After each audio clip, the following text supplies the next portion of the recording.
வெளியடி நேயர்களுக்கு சாய் சுதாவின் அன்பு வணக்கங்கள். இந்த பதிவில் நாம் பார்க்க இருப்பது ஒரு பாடகரை பற்றி தான். இந்த பாடகர் பாடிய பாடல்களை நாம் கேட்டிருக்கின்றோம், ரசித்திருக்கின்றோம். ஆனால் அந்த பாடலை பாடியதெல்லாம் வேறு ஒரு பாடகராக நாம் நினச்சிருப்போம்.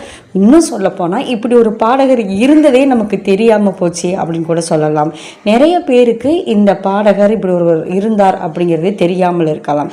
குறிப்பாக எல்லோரும் ரசித்த பாடலை நான் சொல்கிறேன்.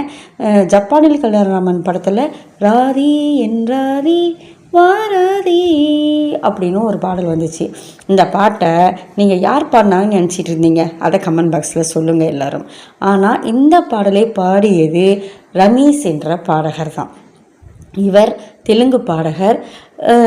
அதே சமயத்தில் தமிழ்லையும் சில பாடல்களை பாடியிருக்கின்றார். அவையெல்லாம் நாம் ரசித்த பாடல்கள் தான். இந்த பாடல் இல்லாமல் வேறு எந்தெந்த பாடலை பாடினார் அப்படின்னு சொல்லிட்டு எனக்கு கமெண்ட் பாக்ஸில் நீங்கள் சொல்லணும். உங்களுடைய கமெண்ட்ஸ்க்காக நான் ஆவலுடன் காத்து கொண்டிருக்கிறேன். குறிப்பாக இந்த ராதே என் ராதே பாடலை யார் பாடினாங்க நீங்கள் நினச்சிங்க? அதே சமயத்தில் இந்த பாடகர் ரமேஷ் பாடிய வேறு பாடல் உங்களுக்கு என்ன தெரியும் அப்படிங்கிறதையும் நீங்கள் கமெண்ட் பாக்ஸில் சொல்லுங்கள்.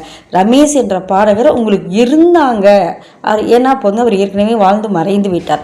அப்படி ஒரு பாடகர் இருந்தார் அப்படிங்கிறதாவது உங்களுக்கு தெரியுமா அப்படிங்கிறது தானே இந்த பதிவில் நான் சொல்ல வர்றது. பார்ப்போம். உங்களுடைய பதில்களுக்காக நான் காத்து கொண்டிருக்கிறேன்.